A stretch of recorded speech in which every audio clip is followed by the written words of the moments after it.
I'm Reshma Saujani, founder of Girls Who Code and the 2024 recipient of the Power of Radiance Award.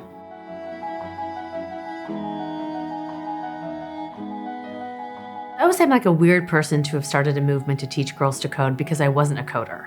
Like I had majored in political science and speech communications, but I had just run for office. And as part of running for office, you'd go into like these public schools and I would just see lines and lines and lines of boys, right? In these computer science classes, not a girl in sight. And I remember thinking to myself, like I knew that Silicon Valley was a boys club, but I didn't know that club started in high school. And it pissed me off. And that was a lot of the inspiration for Girls Who Code. And a lot of the inspiration too was like my immigrant parents. So, I grew up with my dad saying to me, you can be a doctor, a lawyer, or an engineer, because he wanted me to pick a job that was going to help me march up into the middle class. And those jobs in computer science and technology, they paid a lot, like $120,000, a year for an entry-level position. And so when I looked in those classrooms and I didn't see girls that looked like me, having the opportunity to march up into the middle class, it inspired me to do something about it. And that's how Girls Who Code came about.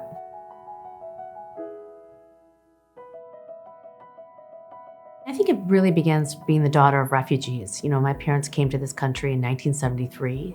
They were expelled by the dictator Idi Amin, and they came here with nothing. And actually, both my parents were engineers. My father worked as a machinist in a plant. My mother sold cosmetics. And my dad would always read to me about these books about Dr. King and Mahatma Gandhi. And so, from the time I was little, I always wanted to give back to this country that had saved my parents' life. Ever since I was little, I had it in my heart that I wanted to make the lives of those who were poor, those who were counted out, those who hadn't given opportunity, I wanted to make their lives better. And, when you think about the power of technology, and when I think about, what I've spent the past, 13 years teaching my students to do is really teaching them to take that technology toolkit and use it to make the world a better place. To go solve COVID, to go solve cancer, to go solve climate, right? To use technology to make real change.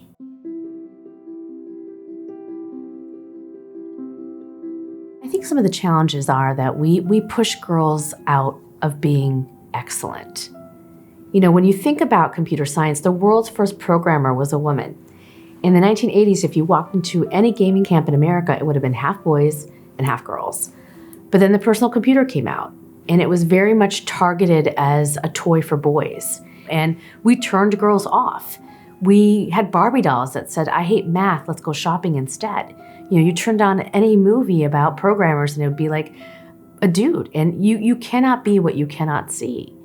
And so we either consciously or unconsciously made girls believe that this field, this industry was not for them, and they believed us.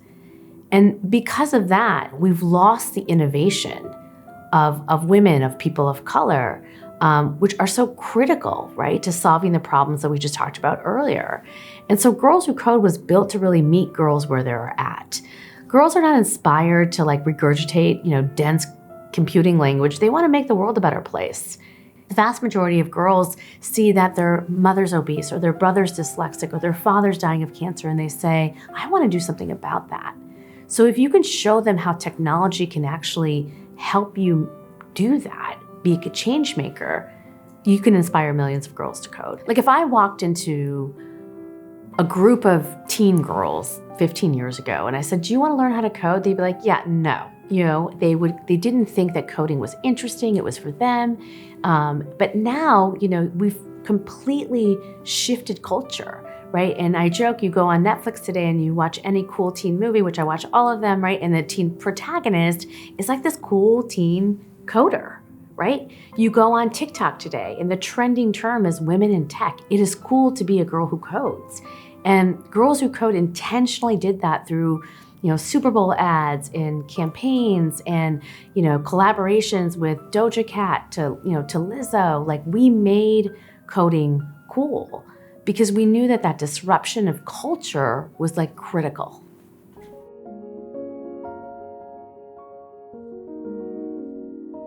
talking for the past few months about this collaboration between Girls Who Code and Clé de Peau Beauté about creating a 20 under 20, recognition for leaders. And what's so exciting about this is it's normally in those years under 20 where girls get turned off or pushed out of STEM, where they're told they no longer belong or they're not good enough or smart enough to stay in the field. And remember, girls also look up to one another.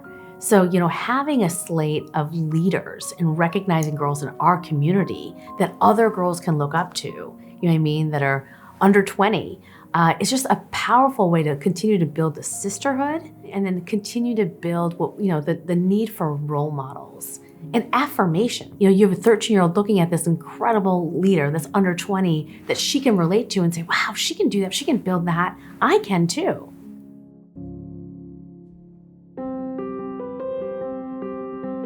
I think the future is critical. We're in this new moment of artificial intelligence where I think our entire world is going to change.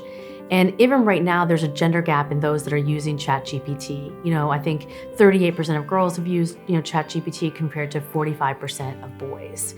And, just like with Web 2.0, right, we didn't think fast enough about teaching girls coding, making sure that they have Wi-Fi, right, making sure that there wasn't an inequality gap that was happening in terms of the digital divide, right? You had very poor communities that didn't have access to Wi-Fi for decades, and so it was too late before we recognized that we had to focus on equality. And so, I'm really passionate about making sure with artificial intelligence, right, that we are continuing to get access and making sure that girls and poor people and people of color have access, to AI and to the AI tools so they can think about what they're gonna build and what they're gonna create.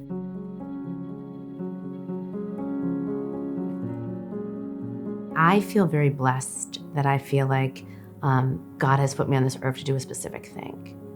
And I think the older I've gotten, I've stopped chasing the title or the award or the accolade. And I wake up every morning and ask myself, what's the best way that I can serve the people? And during the pandemic, half the girls we teach at Girls Who Code are under the poverty line that are from underrepresented communities.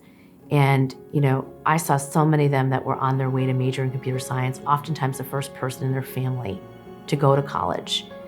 And, because their mothers were essential workers and because schools were shut down, daycare centers were closed, instead of going to college, they had to stay home and take care of their siblings.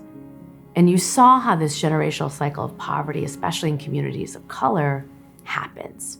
And so I had this big aha moment that I could teach millions of girls to code, but until I helped their mothers, I hadn't solved anything.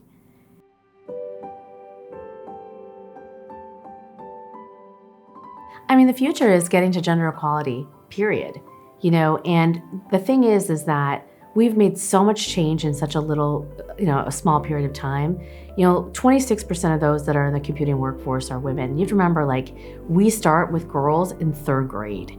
And so our girls are just starting to get into college and enter the workforce. And so that change is coming, and it's gonna be coming fast. And you see some of it. When I started Girls Who Code, less than 30% of colleges were graduating women in their computer science and engineering departments. Now, if you go to MIT, you go to Harvard, you go to Carnegie Mellon, you go to Stanford, it's almost at between 40 and 50%. We did that.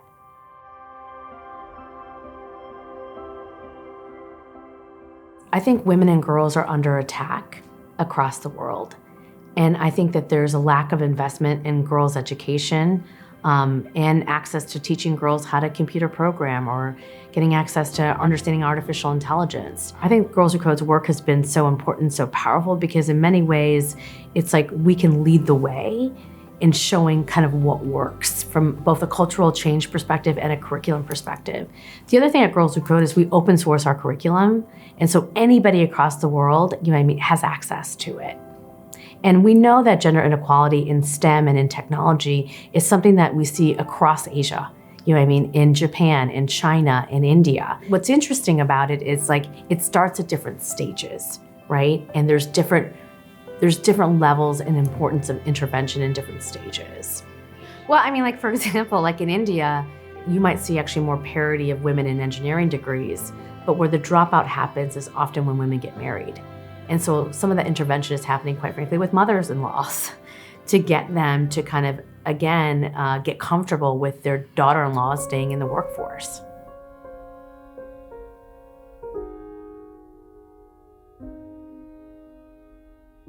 I think the award has an incredible history of highlighting women in STEM from all across the world and lifting up their issues and their stories. It's a brand where, the vast majority of their employees are women. I think almost 60% of their leadership is women. So it's a brand that cares about gender and cares about, again, excellence, and cares about STEM, which I think is really critical.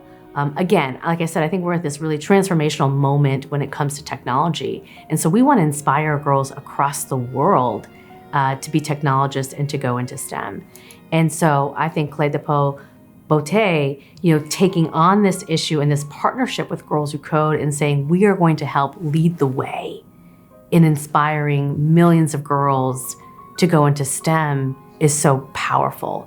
And there's very few brands that are situated that can actually do that with authenticity in terms of the way their own corporate values are, you know what I mean? Which is clear by the representation that they have in their company. And second, by the longevity of how long they've had these awards for and their commitment to STEM.